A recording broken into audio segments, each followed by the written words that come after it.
नमस्कार दोस्तों, स्वागत है आपका वनडे एग्जाम सेंटर में।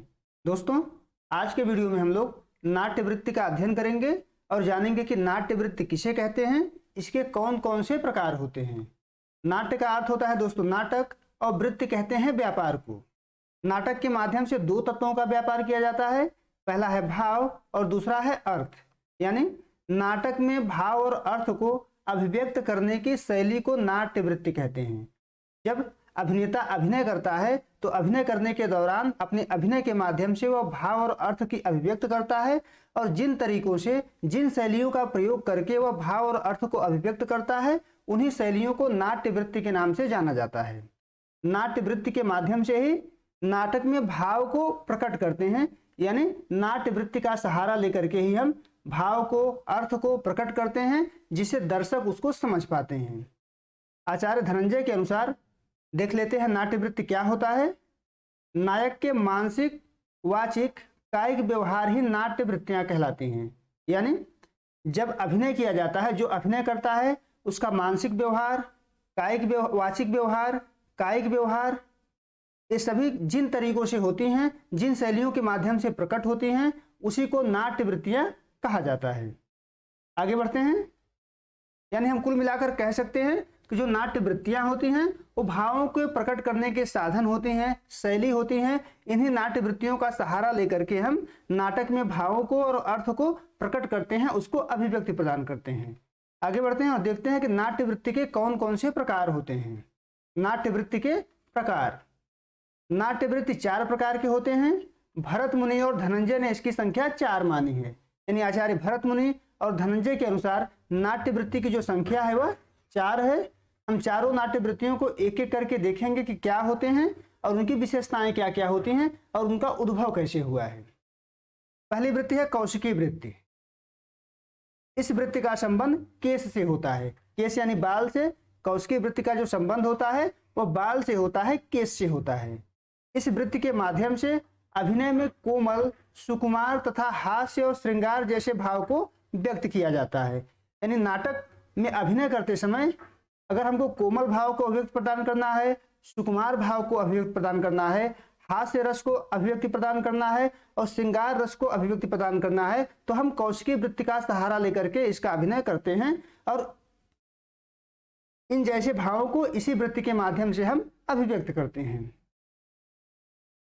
गीत और नृत्य में इस वृत्ति का प्रचुरता से प्रयोग किया जाता है। यानी नाटक में गीत गाते समय, नृत्य करते समय कौशिकी वृत्ति का ही प्रयोग किया जाता है। कौशिकी वृत्ति के माध्यम से ही गीत और नृत्य नाटक में प्रस्तुत किए जाते हैं। इस वृत्ति का संबंध तांडव से न होकर लास्य से होता है। तांडव से इसका संबंध नहीं होता है, लास्य से कौशिकी वृत्ति का संबंध होता है। कौशिकी वृत्ति जो होता है स्त्री चेष्टा प्रधान होता है, और स्त्री चेष्टा प्रधान होने के कारण इसे कौशिकी कहा जाता है। भरत मुनि का मानना है कि इसका प्रयोग स्त्रियों द्वारा किया जाना चाहिए, यानी इसका प्रयोग पुरुषों द्वारा नहीं किया जाना चाहिए, स्त्रियों के द्वारा ही इसका प्रयोग किया जाना चाहिए, ऐसा भरत मुनि का मानना है। आगे बढ़ते हैं। वृत्ति का दूसरा जो प्रकार है उसको देखते हैं। इसका नाम है सात्वती वृत्ति। सात्वती वृत्ति का उद्भव यजुर्वेद से मानी जाती है। यानी सात्वती वृत्ति जो है उसका उद्भव जो है यजुर्वेद से हुआ है। इसके माध्यम से नाटक में वीर, रौद्र और अद्भुत रस की अभिव्यक्ति होती है। यानी नाटक में जो अभिनेता होता है अभिनय करते समय यदि वीर रस की अभिव्यक्ति करता है, रौद्र रस की अभिव्यक्ति करता है और अद्भुत रस की अभिव्यक्ति करता है, तो सात्वती वृत्ति का वह प्रयोग करता है। सात्वती वृत्ति के द्वारा ही इन रसों की अभिव्यक्ति वह प्रदान करता है। इसके माध्यम से उदात्त पुरुषों के कार्यों का वर्णन किया जाता है। यानी नाटक में उदात्त पुरुषों का जब चरित्र दिखलाना होता है तो इसी वृत्ति का प्रयोग किया जाता है। आगे बढ़ते हैं। वृत्ति का तीसरा प्रकार है आर्भटी वृत्ति। और आर्भटी वृत्ति की जो उत्पत्ति मानी जाती है वह अथर्ववेद से मानी जाती है। आर्भटी वृत्ति की उत्पत्ति अथर्ववेद से हुई है। इसका संबंध भयानक, विभत्स और रौद्र रस से होता है। यानी इसके माध्यम से नाटक में भयानक रस को अभिव्यक्ति प्रदान किया जाता है, विभत्स रस को अभिव्यक्ति प्रदान किया जाता है और रौद्र रस को अभिव्यक्ति प्रदान किया जाता है। इसके माध्यम से नाटक में दंभ, झूठ, इंद्रजाल, विचित्रता आदि का वर्णन किया जाता है। यानी नाटक में अगर ऐसे दृश्य हैं जहां दंभ को प्रकट करना हो, झूठ को प्रकट करना हो, इंद्रजाल जैसे माया को प्रकट करना हो, विचित्रता को प्रकट करना हो, तो वहां पर इस वृत्ति का सहारा लिया जाता है। इस वृत्ति के माध्यम से लाभ, हानि, संघर्ष, घात प्रतिघात का वर्णन भी इसी के माध्यम से किया जाता है। आगे बढ़ते हैं। चौथा वृत्ति है भारतीय वृत्ति। भारतीय वृत्ति का उद्भव ऋग्वेद से माना जाता है, यानी इसका जो उद्भव हुआ है वह ऋग्वेद से हुआ है।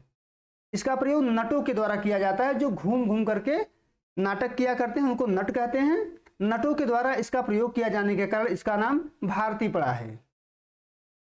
भारतीय वृत्ति सभी रसों में प्रयोग किया जाता है, लेकिन दो रस ऐसे हैं, अद्भुत रस और करुण रस। इसका संबंध जो होता है भारतीय वृत्ति से ही होता है मुख्य रूप से, लेकिन इसको सभी रसों में प्रयोग किया जा सकता है। यह वाग व्यापार प्रधान वृत्ति है, यानी वाणी प्रधान वृत्ति है। वाणी के माध्यम से इसको व्यक्त किया जाता है। इसका प्रयोग पुरुषों के द्वारा ही किया जाता है, स्त्रियों के द्वारा यह वर्जित होता है, यानी स्त्रियां इसका प्रयोग नहीं कर सकती हैं। इस वृत्ति का प्रयोग, भारतीय वृत्ति का प्रयोग केवल पुरुषों के द्वारा किया जाता है। उम्मीद है दोस्तों आपको नाट्य वृत्ति समझ में आया होगा। नाट्य वृत्ति किसे कहते हैं, इसके कौन कौन से प्रकार होते हैं, उनकी कौन कौन सी विशेषताएं होती हैं, इसको आप जान पाए होंगे। आप हमारे चैनल को सब्सक्राइब करिए, वीडियो को लाइक करिए, शेयर करिए। बहुत बहुत धन्यवाद।